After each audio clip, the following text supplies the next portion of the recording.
90 शब्द के गति पर इस डिक्टेशन होगा, जो कि 5 मिनट से अधिक समय का होगा। 500 शब्द हैं इसमें। रेडी।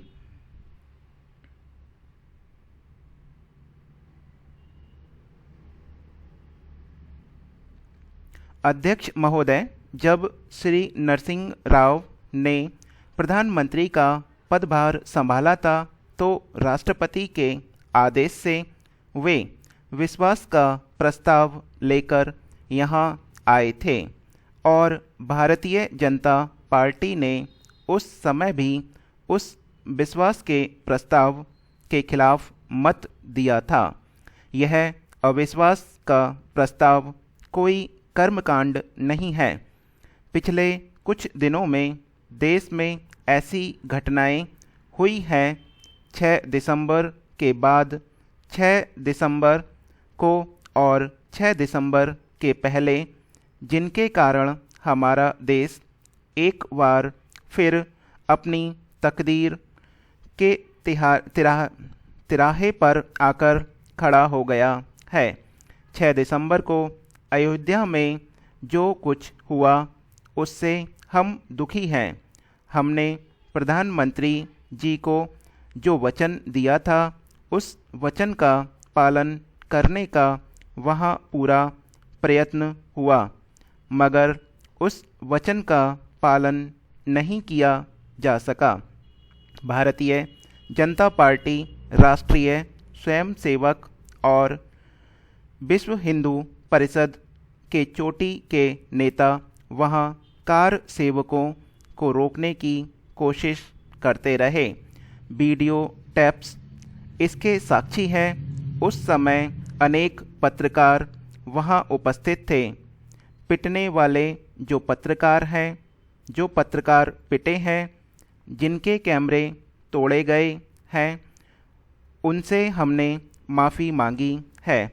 पत्रकारों से दुर्व्यवहार इसीलिए किया गया क्योंकि वे कार सेवक नहीं चाहते थे कि वे जो कुछ कर रहे हैं उसका रिकॉर्ड हो। अभी अयोध्या में क्या हुआ, इसकी केंद्रीय जांच ब्यूरो द्वारा पहल की जा रही है। जांच के परिणाम अभी प्रकट नहीं हुए हैं और मैं चाहूँगा कि सरकार के पास जो भी तथ्य हैं वे हम सबके सामने उसे सदन में रखें। हमारे पास जो भी तथ्य हैं वे हम सदन में रख रहे हैं। मैं तो यहाँ तक कहूँगा कि इस तरह के काम में हिस्सा लेने वाले जो लोग थे, जिन्हें स्वयं सामने आकर कहना चाहिए कि हमने तोड़ा है और हम उसका दंड भुगतने के लिए तैयार हैं, क्योंकि बड़ी संख्या में उपस्थित कार सेवकों ने इस तरह के काम में हिस्सा नहीं लिया। यह कौन समूह है? यह कहाँ से आया है? किसने संगठित किया है? हम जानते हैं। हमारा संगठन जो अनुशासित संगठन समझा जाता था, जिसकी यह छवि थी, जिसके बारे में यह कीर्ति थी कि जो तय कर लेते हैं वैसा ही करते हैं, यह हमारे लिए एक बड़ा संकट हो सकता है, बड़ी चुनौती है। आज तो हमारे लिए कठिनाई पैदा हो गई है। वैसा केवल ढांचा नहीं तोड़ा गया, वहाँ एक मंदिर भी था। मस्जिद तो नमाज पढ़ने के लिए थी, मस्जिद में तो प्रवेश बंद था, मगर मंदिर में पूजा होती थी। कोर्ट के आदेश से मैं केंद्र सरकार का संकट भी समझता हूँ और वह संकट कल्याण सिंह सरकार के सामने भी था।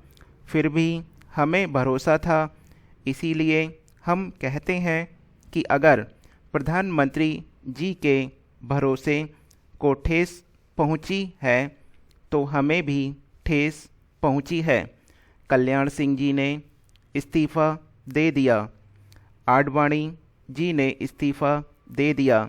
अगर केंद्र सरकार की तरफ से कोई जिम्मेदारी लेने को तैयार नहीं है। कार सेवा के लिए लोग गए थे, लेकिन उन्हें जब लगा कि हाई कोर्ट का फैसला नहीं आया और सरयू से बालू लेकर आओ और गड्ढे में पानी डालो। समाप्त।